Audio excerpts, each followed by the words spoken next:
Hello എല്ലാവർക്കും സുഖമല്ലേ? എൻ്റെ ഈ കൊച്ചു ചാനലിലേക്ക് എല്ലാവർക്കും സ്വാഗതം. സോംബി ഡിറ്റക്റ്റീവിന്റെ 3ാമത്തെ എപ്പിസോഡാണ് ഞാൻ പറയാൻ പോകുന്നത്. ആദ്യത്തെ 2ാമത്തെ എപ്പിസോഡ്സ് ഞാൻ ഓൾറെഡി ചാനലിൽ അപ്ലോഡ് ചെയ്തിട്ടുണ്ട്. അത് കാണാത്തവരുണ്ടെങ്കിൽ ഇപ്പൊ ഞാൻ മേളിൽ കാർഡ്സിൽ കൊടുക്കാം, അതിൽ പിടിച്ച് കുത്തിയാൽ മതി. ഓക്കെ, ഇനി 3ാമത്തെ എപ്പിസോഡിൽ എന്താ ഉണ്ടായെന്ന് കാണാം. കഴിഞ്ഞ എപ്പിസോഡിൽ നമ്മൾ കണ്ടത് ഹെൽമെറ്റിന് ഏറുകൊണ്ട നമ്മുടെ സോംബി ബോധം പോയി കിടക്കുന്നതായിട്ടാണ്. അവന്റെ ബോധം പോയ കണ്ടിട്ട് നമ്മുടെ നായികയും പിള്ളേരും പേടിക്കാണ്. മാത്രമല്ല അവന്റെ കാലിൽ നോക്കുമ്പോൾ ഇലക്ട്രോണിക് ആംഗിൾ ഒന്നും ഇല്ല. നമ്മ വിചാരിച്ച പോലെ ഒന്നല്ല, ഇയാളൊരു പാവ മനുഷ്യനാണെന്ന് അവളുടെ കൂടെയുള്ള ആ ഒരു അസിസ്റ്റന്റ് അവളോട് പറയുന്നുണ്ട്. അവന്റെ ശരീരമെല്ലാം ആകെ തണുത്തു വിറച്ചിരിക്കുകയാണ്. ഇന്നേരം അവള് പേടിച്ചിട്ട് അവന്റെ ഹാർട്ട് ബീറ്റ് നോക്കുന്ന നേരം അവന്റെ ഹാർട്ട് അനങ്ങുന്നില്ല. അതെങ്ങനെയാ? അവനൊരു സോംബി അല്ലേ? ഇവര് പേടിച്ചിട്ട് ആംബുലൻസ് വിളിച്ച് അതിൽ കൊണ്ടുപോകുന്നുണ്ട്. ഹാർട്ട് ബീറ്റ് ഇല്ലാത്തതുകൊണ്ട് തന്നെ എല്ലാരും ഇവൻ മരിച്ചു എന്ന് പറയാണ്. പക്ഷെ സംഭവം എന്താന്ന് വെച്ചാല് ഈ സോംബികളുടെ തല ഒരു വീക്ക് പോയിന്റ് ആയതുകൊണ്ട് തലയ്ക്ക് അടി കൊണ്ടപ്പോ അവനൊന്ന് അൺകോൺഷ്യസ് ആയി, അത്രേ ഉള്ളൂ. നമ്മുടെ നായികയാണെങ്കിൽ അവിടെ കരച്ചില് അവൾ ഒരാളെ കൊന്നു എന്ന് വിചാരിച്ചുകൊണ്ട്. ഇന്നേരം നമ്മുടെ നായകൻ ചെറുക്കൻ എഴുന്നേൽക്കാണ്. എല്ലാരും ഞെട്ടിപ്പോകുന്നുണ്ട്.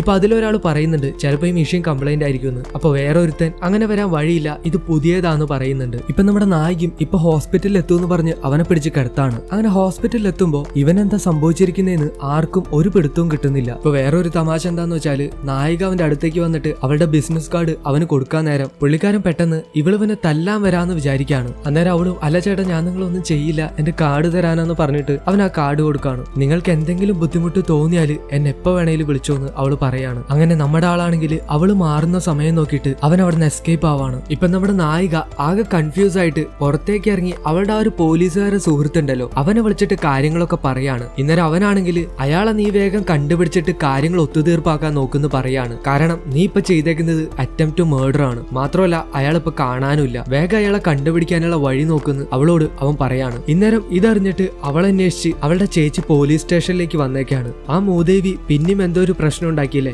ആരുടെയോ തലമണ്ടടിച്ച് പൊട്ടിച്ചു എന്ന് ഞാൻ കേട്ടല്ലോ. ഇവരുടെ ചാട്ടം കണ്ടിട്ട് പോലീസുകാർക്ക് വരെ പേടിയാവാണ്. അവിടുന്ന് കട്ട് ചെയ്ത് മറ്റേ നമ്മുടെ ആ ഒരു ഉണ്ടൻ ഡിറ്റക്റ്റീവ് ഉണ്ടല്ലോ, പുള്ളിയും പുള്ളിയുടെ അസിസ്റ്റന്റും കൂടെ അവരുടെ ഏജൻസിയുടെ നോട്ടീസ് ആൾക്കാർക്കെല്ലാം കൊടുക്കാണ്. ഇന്നേരം മറ്റേ ആ ഒരു പയ്യനുണ്ടല്ലോ നമ്മുടെ നായികയുടെ നെഫ്യൂ, ആ പയ്യൻ വന്നിട്ട് ഇവരോട് ചോദിക്കാണ് നിങ്ങൾ പട്ടിക്കുട്ടീനൊക്കെ കണ്ടുപിടിച്ച് കൊടുക്കുമെന്ന്. ഇന്നേരം അവരും ആ പിന്നെന്താ കണ്ടുപിടിച്ച് കൊടുക്കൂലോ, പക്ഷെ നീ ആദ്യം അതിനു വേണ്ടിയിട്ടുള്ള അഡ്വാൻസ് എമൗണ്ട് കെട്ടേണ്ടി വരുമെന്ന് പറയാണ്. നീ ഞങ്ങളുടെ കോണ്ടാക്റ്റിലേക്ക് വിളിക്കുന്നു പറയുമ്പോൾ ഇവരൊക്കെ പറ്റിപ്പേരാണെന്ന് മനസ്സിലാക്കിയ ആ ഒരു പയ്യൻ അവിടുന്ന് പോവാണ്. ഇപ്പോ ആ ഒരു സ്ട്രീറ്റിലൂടെ നമ്മുടെ നായകൻ അതിൽ നടന്നു പോകുന്നത് ഇവർ കാണാണ്. ഇന്നേരം അവനെ പരിചയപ്പെടാൻ വേണ്ടിയിട്ട് ഇവർ അവന്റെ അടുത്തേക്ക് ചെല്ലാണ്. ഇപ്പൊ നമ്മുടെ നായകനാണെങ്കിൽ ഇവർക്ക് ഇവൻ അറിയോന്നുള്ള പേടി, അതായത് ആ ഒരു യഥാർത്ഥത്തിലുള്ള ഡിറ്റക്റ്റീവിനെ ഇവർക്ക് പരിചയം ഉണ്ടെങ്കിൽ ഇവൻ കള്ളനാന്ന് അവർ വിചാരിക്കില്ലേ. ഉണ്ടപ്പൻ അടുത്തേക്ക് വന്നിട്ട് അവനോട് നമ്മൾ ഒരേ ഫീൽഡിൽ വർക്ക് ചെയ്യുന്നവരാ, വിളിക്കുമ്പോഴൊന്നും മൈൻഡ് ചെയ്തോടെന്ന് ചോദിക്കാണ്. സംഭവം എന്താന്ന് വെച്ചാല് അവർക്ക് ഇവനെ മനസ്സിലായിട്ടില്ല. ഇപ്പൊ നമ്മുടെ സോംബി ആണെങ്കിൽ മനസ്സിൽ ഇങ്ങനെ ഈ പൊട്ടന്മാർക്ക് എന്നെ മനസ്സിലായിട്ടില്ല, അതുകൊണ്ട് ഇപ്പൊ ഇവരെ മൈൻഡ് ചെയ്യേണ്ട ആവശ്യമൊന്നുമില്ല എന്ന് പറഞ്ഞിട്ട് അവരോടൊന്നും മിണ്ടാണ്ട് അവിടുന്ന് പോവാണ്. ഇപ്പൊ നമ്മുടെ ഉണ്ടപ്പനാണെങ്കിൽ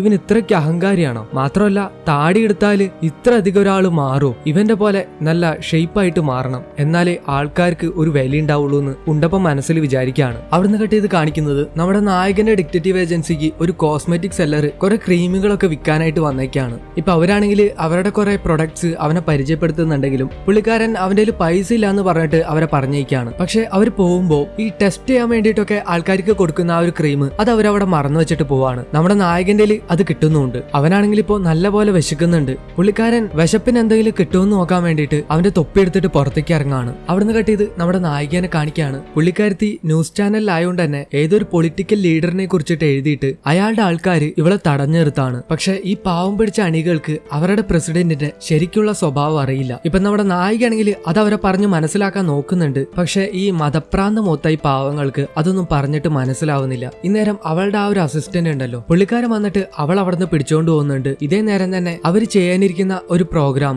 അയാള് അതിനെ കുറിച്ച് അവളോട് ചോദിക്കാണ്. ഒരു കൊലപാതകം നടന്നത് കണ്ട ഒരു ദൃക്സാക്ഷി അയാളെ അവർക്ക് ഇന്റർവ്യൂ ചെയ്യണം. പക്ഷെ അയാൾ അതിന് സമ്മതിക്കുന്നില്ല. ഇപ്പോ അയാളെ കണ്ട് സംസാരിക്കാൻ വേണ്ടിയിട്ട് അവള് പോവാണ്. പുള്ളിയാണെങ്കിൽ കോൺട്രാക്ടറോ എഞ്ചിനീയറോ അങ്ങനെ എന്തോ ആണ്. ആള് ജോലി ചെയ്യുന്ന സ്ഥലത്ത് ചെന്ന് പുള്ളിയെടുത്ത് ഇങ്ങനെ റിക്വസ്റ്റ് ചെയ്യാണ് ഇന്റർവ്യൂവിന് വരാനായിട്ട്. പക്ഷെ പുള്ളി അതിന് തയ്യാറല്ല. പുള്ളി പറയുന്നത് എന്താന്ന് വെച്ചാല് ആ ഒരു പെൺകുട്ടി എന്തായാലും മരിച്ചു. ആ ഒരു സംഭവത്തിന് ശേഷം പുള്ളിക്ക് ഒരുപാട് ഭീഷണികൾ വന്നിട്ടുണ്ടെന്ന് പറയാണ്. നിങ്ങളുടെ ഇന്റർവ്യൂവിന് വന്നിട്ട് എനിക്ക് എന്തെങ്കിലും പറ്റിയാലോ, മരിച്ചവരോ മരിച്ചു, ഇനിയിപ്പോ ജീവിച്ചിരിക്കുന്നവരെ കൂടെ എന്തിനാ കൊലയ്ക്ക് കൊടുക്കുന്നേ? കട്ട് ചെയ്ത് വീണ്ടും നമ്മുടെ നായകനെ കാണിക്കാണ്. അവനാണെങ്കിൽ വിശന്ന് വലഞ്ഞ് റോഡിലൂടെ ഇങ്ങനെ നടന്നുകൊണ്ടിരിക്കുക. ഇന്നേരം റോഡ് സൈഡിൽ ഒരു ഉണ്ടപ്പൻ നിൽക്കുന്നുണ്ടാവും. നമ്മുടെ ഡിറ്റക്റ്റീവ് ഉണ്ടപ്പനല്ല, ഇത് വേറെ ഉണ്ടപ്പൻ. അങ്ങനെ പുള്ളി വിശപ്പ് സഹിക്കാൻ പറ്റാണ്ട് അറിയാണ്ട് പുള്ളീനെ തിന്നാൻ പോവാണ്. ഇതേ ഇതേ നേരം പുള്ളി ഇങ്ങനെ തിരിഞ്ഞു നോക്കുമ്പോൾ നമ്മുടെ സോംബി വാ തുറന്നിങ്ങനെ നിൽക്കുന്നുണ്ടാവും. അന്നേരം അവനും അക്ഷരമാല പറഞ്ഞ് രക്ഷപ്പെടുകയാണ്. പുള്ളിയുടെ കോമാളിത്തരങ്ങൾ കണ്ടിട്ട് അവന് വട്ടാണെന്ന് വിചാരിച്ചിട്ട് അയാൾ പോവാണ്. ഇപ്പൊ നമ്മുടെ നായകനും അയ്യോ ഞാൻ മനുഷ്യനല്ലേ വീണ്ടും തിന്നാൻ പോയെന്ന് പറഞ്ഞ് അവൻ വീണ്ടും മുന്നോട്ടേക്ക് നടക്കാണ്. അന്നേരം അവന്റെ കൺമുന്നിൽ ഒരു സംഭവം പെടാണ്. ആ ഒരു പയ്യന്റെ പട്ടിക്കുട്ടി.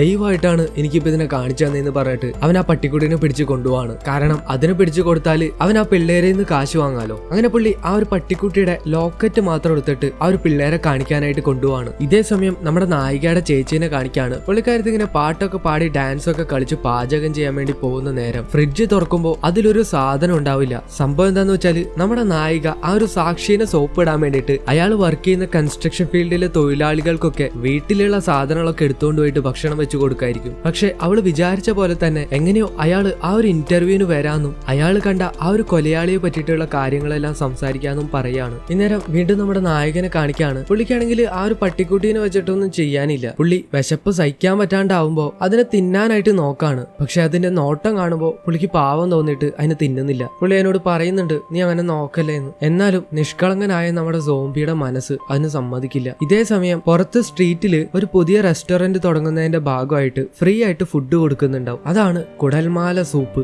ഈ മനുഷ്യനാണെങ്കിൽ കുടൽമാല സൂപ്പ് തിന്നാൻ വേണ്ടിയിട്ടാണ് ഇങ്ങനെ ആയിക്കണം തന്നെ. ഒരു വർഷം മുമ്പ് അതിന്റെ ഒരു പോസ്റ്റർ കിട്ടിയത് ചുമരിൽ ഒട്ടിച്ചു വെച്ചിട്ട് അത് കഴിക്കാനുള്ള ആഗ്രഹം കൊണ്ടാണ് പുള്ളി എക്സസൈസ് ഒക്കെ ചെയ്തിട്ട് മനുഷ്യനെ പോലെ ആയിക്കണത്. പക്ഷെ ഇപ്പൊ ഉള്ള ഒരു ടാസ്ക് എന്താന്ന് വെച്ചാല് ഈ ഫേസ് വെച്ചിട്ട് എങ്ങനെ പുള്ളി പുറത്തേക്ക് പോവാ. ആ ഒരു ക്രീം ആണെങ്കിൽ തീരെയും ചെയ്തു. പക്ഷെ ഇന്നേരം ആ ഒരു കോസ്മെറ്റിക് സെല്ലർ വന്നപ്പോ ഒരു ടെസ്റ്റ് ക്രീം അവിടെ മറന്നു വെച്ചായിരുന്നല്ലോ. വേറൊരു വഴിയില്ലാണ്ടാകുമ്പോ പുള്ളി അതെടുത്ത് പറ്റാണ്. പക്ഷെ അത് തേച്ച് പുള്ളി പുറത്തേക്ക് ഇറങ്ങുമ്പോൾ അതൊട്ടും ക്വാളിറ്റി ഇല്ലാത്ത സാധനമാണ്. അതൊന്ന് പുറത്തിറങ്ങി ചെറുതായിട്ടൊന്ന് വെയിൽ കൊണ്ടപ്പോഴേക്കും മുഖത്തൊക്കെ ആകെ പാണ്ട് പിടിച്ച പോലെ ആയിട്ടുണ്ടാവും. അങ്ങനെ പുള്ളി ആ ഫുഡ് എടുക്കാൻ വേണ്ടി വരുമ്പോ തന്നെ മറ്റേ ഒരു ഉണ്ടപ്പൻ ഡിറ്റക്റ്റീവ് ഉണ്ടല്ലോ, പുള്ളിയും പുള്ളിയുടെ അസിസ്റ്റന്റും കൂടെ അത് എടുക്കാനായിട്ട് വരുന്നുണ്ടാവും. ആകെപ്പാടെ എന്തോ ഒരു ചെറിയ സംഭവം മാത്രമേ അവിടെ ഉള്ളൂ. അങ്ങനെ ഇവർ അടുത്തേക്ക് എത്തുമ്പോഴേക്കും ആ ഒരു ഓണർ ലേഡി ഉണ്ടല്ലോ, പുള്ളിക്കാരത്തെ അതെടുത്ത് കഴിച്ചിട്ട് ഫുഡ് തീർന്നു എന്ന് പറയാണ്. അതായത് ആ ഒരു ടെസ്റ്റിനായിട്ട് വെച്ചിരുന്ന ഫുഡ് തീർന്നു, ഇനി നിങ്ങൾക്ക് വേണമെന്നുണ്ടെങ്കിൽ നൈറ്റ് ഷോപ്പിൽ വന്നിട്ട് പേ ചെയ്തിട്ട് കഴിച്ചോ എന്ന് പറയാണ്. അങ്ങനെ രണ്ടുപേർക്കും അത് കിട്ടാണ്ട് പോവാണ്. നമ്മുടെ ചെറുക്കനാണെങ്കിൽ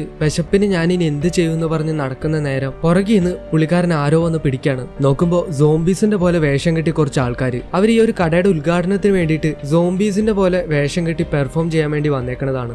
അവരിൽ ഒരാളാന്ന് വിചാരിച്ചിട്ടാണ് നമ്മുടെ ആളെ പിടിച്ചേക്കണത്. അവരവനോട് ചോദിക്കാണ് നമുക്ക് ശരിക്കും പ്രാക്ടീസ് ചെയ്യണ്ടേ. ഇന്നേരം ആ ഒരു റെസ്റ്റോറന്റിന്റെ ആ ഒരു ഓണർ ലേഡി ഉണ്ടല്ലോ, പുള്ളിക്കാരത്തി വന്നിട്ട് ഇവന്റെ അടുത്ത് മേക്കപ്പ് പോരാ, നിന്നെ കണ്ട ശരിക്കും ഒരു സോംബിയുടെ പോലെ ഒന്നും തോന്നലാന്ന് പറയുന്ന നേരം നമ്മുടെ ആളാണെങ്കിൽ നിങ്ങൾ വേറെ സോംബിനെ നോക്കുന്നു പറഞ്ഞിട്ട് അവിടുന്ന് പോവാണ്. പക്ഷെ ആ ഒരു ഓണർ ലേഡി മറ്റേ ചെറുക്കന്മാരുടെ അടുത്ത് ഇങ്ങനെ പറയുന്നുണ്ടാവും, നിങ്ങൾ നല്ല പോലെ പെർഫോം ചെയ്താല് പറഞ്ഞ കാശ് മാത്രമല്ല വയറ് നിറച്ചും ഫുഡും തരാന്ന്. ഇത് കേൾക്കുമ്പോ നമ്മുടെ ആള് തിരിച്ചു വരാണ്. അവിടുന്ന് കട്ട് ചെയ്ത് വീണ്ടും നമ്മുടെ നായികനെ കാണിക്കാണ്. മറ്റേ ആ ഒരു വിറ്റ്നസ് ഉണ്ടല്ലോ, അയാള് അവരുടെ ചാനലിൽ ഇന്റർവ്യൂ കൊടുക്കാനായിട്ട് വന്നേക്കാണ്. അങ്ങനെ അവള് ചോദിക്കുന്നുണ്ട് അയാളോട്, നിങ്ങൾ ഇപ്പോഴും ആ ഒരു കൊലയാളിനെ കണ്ടാല് തിരിച്ചറിയോന്ന്, അയാളുടെ ഫേസ് നിങ്ങൾക്ക് ഓർമ്മയുണ്ടോന്ന്. അപ്പൊ അയാൾ പറയുന്നുണ്ട് ഞാൻ ശരിക്കും അയാളുടെ മുഖം ഓർക്കുന്നുണ്ടെന്ന്. കട്ട് ചെയ്ത് വീണ്ടും റെസ്റ്റോറന്റ് കാണിക്കാണ്. വൈകുന്നേരമായി. അങ്ങനെ ആ ഒരു ഉണ്ടപ്പൻ ഡിറ്റക്റ്റീവും അയാളുടെ അസിസ്റ്റന്റും കൂടെ വന്നിരുന്ന് ഭക്ഷണം കഴിക്കാണ്. അന്നേരം ആ ഒരു ഉണ്ടപ്പൻ അവന്റെ അസിസ്റ്റന്റിനോട് പറയാണ് പകുതി കാശ് കൊടുക്കാമെങ്കിൽ മാത്രം ഇത് കഴിച്ചാൽ മതിട്ടോന്ന്. ഇന്നേരം നമ്മുടെ അസിസ്റ്റന്റ് സ്കൂട്ടാവുന്നുണ്ട്. അതേസമയം തന്നെ ഞങ്ങൾ ഈ ഭക്ഷണം ഓർഡർ ചെയ്തിട്ടുണ്ട് പക്ഷെ തൊട്ടിട്ടില്ല എന്ന് പറഞ്ഞിട്ട് ഈ ഉണ്ടപ്പൻ അവിടെ നിന്ന് ഇറങ്ങി ഓടാണ്. ഇപ്പൊ നമ്മുടെ നായികയും ആ ഒരു പോലീസുകാരനും കൂടെ ആ ഒരു ഇന്റർവ്യൂ ഒക്കെ കഴിഞ്ഞിട്ട് അതിന്റെ സന്തോഷത്തിൽ ഇങ്ങനെ വരാണ്. അവർ ഇങ്ങോട്ടേക്കാണ് വരുന്നത് കാരണം ഈ ഒരു ഓണർ ലേഡി ഉണ്ടല്ലോ, പുള്ളിക്കാരത്തി നമ്മുടെ നായികയുടെ കൂട്ടുകാരത്തിയാ. അങ്ങനെ അവരിങ്ങനെ വിശേഷങ്ങളൊക്കെ പറഞ്ഞിങ്ങനെ ഇരിക്കുന്ന സമയത്ത് പുറത്ത് മറ്റേ സോംബികൾ കിടന്ന് ഡാൻസ് കളിക്കാണ്. ഇന്നേരം തന്നെ നമ്മുടെ ചെറുക്കനാണെങ്കിൽ ഒരു മൂലക്കില് വെറുതെ ഇങ്ങനെ ഒളിച്ചിരിക്കാണ്. നമ്മുടെ ഈ സോംബിക്ക് ഈ സോഷ്യൽ ആങ്സൈറ്റിയുടെ പ്രശ്നം. ഇതേ സമയം തന്നെ ഈ ഡാൻസ് കളിച്ചുകൊണ്ടിരിക്കുന്ന സോംബികൾ പറയുന്നുണ്ട് അവൻ എന്തോ ഒരു ഉളുപ്പില്ലാണ്ട് വേണം, നമ്മളൊക്കെ ഇങ്ങനെ ആത്മാർത്ഥമായിട്ട് പണിയെടുക്കുമ്പോൾ വെറുതെ നിന്ന് കാശ് മേടിക്കാനായിട്ട്. ഇന്നേരം അകത്ത് നമ്മുടെ നായികയ്ക്ക് ഒരു കോള് വരാണ്. അവൾ ഇന്റർവ്യൂ ചെയ്ത ആ ഒരു സാക്ഷിനെ ആരോ അറ്റാക്ക് ചെയ്തു, അയാൾ ഇപ്പൊ ഹോസ്പിറ്റലിലാന്ന് പറഞ്ഞുകൊണ്ട് അവൾ അപ്പൊ തന്നെ അവിടെ നിന്ന് ഇറങ്ങി ഓടാണ്. ഇതേ നേരം വീണ്ടും നമ്മുടെ നായകനെ കാണിക്കാണ്. പുള്ളിക്കാരൻ ഇങ്ങനെ മാറി നിൽക്കുന്ന കണ്ടിട്ട് അവരെല്ലാം കളിയാക്കുന്ന കാണുമ്പോൾ പുള്ളിയുടെ ഈഗോ ഹേർട്ട് ആവാണ്. അങ്ങനെ പുള്ളി വന്നിട്ട് അവർക്ക് ആർക്കും പറ്റാത്ത രീതിയിലുള്ള സ്റ്റെപ്പ് അല്ലാട്ട് തകർക്കാണ്. പുള്ളിക്കാരൻ ശരിക്കും ഒരു സോംബിയാണെന്ന കാര്യമെല്ലാം മറന്നിട്ട് ഒരു മനുഷ്യനെ പോലെ നിന്ന് ഡാൻസ് കളിക്കുക. ഒരു കൊല്ലത്തോളം ഞാൻ എന്തിനാ പിന്നെ ട്രെയിൻ ചെയ്തെന്ന് അവൻ മനസ്സിൽ ഇങ്ങനെ വിചാരിക്കുകയാണ്. ഇത് കണ്ടിട്ട് ബാക്കിയുള്ള സോംബികളെല്ലാം നമ്മുടെ ചെറുക്കനെ അനുകരിക്കാനായിട്ട് തുടങ്ങാണ്. നമ്മുടെ ചെറുക്കനാണെങ്കിൽ നിവർത്തികേടുകൊണ്ട് ഓരോ കോമാളിത്തരങ്ങൾ ഇങ്ങനെ കാണിച്ചുകൊണ്ടിരിക്കുന്നുണ്ടാവും. അവിടെ വെച്ച് മൂന്നാമത്തെ എപ്പിസോഡ് അവസാനിക്കാണ്. ഈ ഒരു എപ്പിസോഡ് എല്ലാവർക്കും ഇഷ്ടപ്പെട്ടു എന്ന് വിചാരിക്കുന്നു. എങ്കിലും ഒന്ന് ലൈക്ക് ചെയ്യുക, എന്നെ സപ്പോർട്ട് ചെയ്യണമെന്നുണ്ടെങ്കിൽ ഒന്ന് സബ്സ്ക്രൈബ് ചെയ്യുക, പറ്റിയാലും ഒന്ന് ഷെയർ ചെയ്യുക. ഞാൻ ഡെയിലി വീഡിയോ ഇടണമെന്ന് എപ്പോഴൊക്കെ വിചാരിച്ചോ അപ്പോഴൊക്കെ എനിക്ക് എന്തെങ്കിലും പണി കിട്ടിയിട്ടുണ്ട്. അപ്പോൾ ഇനി അങ്ങനെ അങ്ങനെ വീഡിയോ ഇല്ലാണ്ടാവുമ്പോൾ നിങ്ങൾ ഇങ്ങനെ വിചാരിച്ചാൽ മതി എനിക്ക് എന്തോ ഒരു പണി കിട്ടിയിട്ടുണ്ടെന്ന്. പിന്നെ എൻ്റെ ഈ ഒരു ചാനൽ ഇനി ഉണ്ടാവോ ഇല്ലയോ എന്നുള്ളത് ഒരു 6 ദിവസത്തിന് ശേഷം അറിയാം. കാരണം ഈ ഒരു 6 ദിവസത്തിനുള്ളിൽ എനിക്കൊരു 400 മണിക്കൂറുടെ കിട്ടിയില്ലെങ്കിൽ എൻ്റെ ഈ ചാനൽ മോണിറ്റൈസേഷൻ ആവില്ല. ഈ ഒരു 6 ദിവസം കഴിഞ്ഞാൽ ഞാൻ ഇത്രയും നാളുണ്ടാക്കിയ എൻ്റെ എല്ലാ വാച്ച് അവറും പോകും. അതുകൊണ്ട് പറ്റെങ്കിലും ഒന്ന് ഷെയർ ചെയ്യുക. പിന്നെ മാക്സിമം സ്കിപ്പ് ചെയ്യാണ്ട് കണ്ടാലും നന്നായിരിക്കും, എന്നാലേ വാച്ച് അവർ കിട്ടുള്ളൂ. ഈ ഒരു 6 ദിവസത്തിന് ശേഷം എൻ്റെ ഒരു ചാനൽ മോണിറ്റൈസേഷൻ ആയില്ല എന്നുണ്ടെങ്കിൽ ഞാൻ ഇതെല്ലാം നിർത്തി വേറെ വല്ല പണിക്കും പോകാമെന്ന് വിചാരിക്കണം. അപ്പോൾ അത്രയ്ക്കുള്ളൂ പറയാനായിട്ട്. അടുത്തൊരു വീഡിയോ ആയിട്ട് ഞാൻ വരുന്നവരേക്കും അന്നാര സുമനാര.